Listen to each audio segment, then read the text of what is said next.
Hello ভাই, এবছর আমার না ফোঁটা দিতে যাওয়া হবে না রে। তুই একদম মন খারাপ করিস না। ঠিক আছে দিদি, তোকে কেন আসতে দেবে না রে? কারণ আমার ননদ তো জামাইবাবুকে ফোঁটা দিতে আসছে, তাই যাওয়া হবে না। দুঃখ করবি না। এখানে বসে বসে ফোনে কথা বললে হবে? কখন রান্না হবে খেয়াল আছে? হ্যাঁ মা, যাচ্ছি। আমার ভাই খুব মন খারাপ করছে, আমি যাবো এবছর ফোঁটা দিতে। একবার বললাম কথা কানে গেল নাই।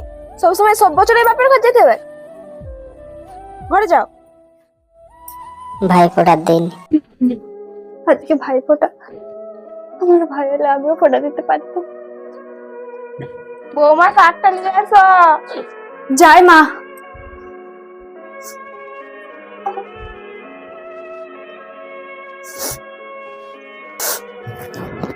ভাই তুই কখন এলি? কখন এলি ভাই তুই? এটা তো মাসিমার প্ল্যান ছিল তোকে সারপ্রাইজ দেওয়ার জন্য। থ্যাংক ইউ মা। থাক, আর থ্যাংক ইউ দিতে হবে নাই। আমি চাই আজকের দিনে সব ভাই ফোটা পাক, সেই জন্য তোমার ভাইকে আমি আগে ডেকে নিয়েছি। দিদি তোর মতো শাশুড়ি যেমন সবাই পায়।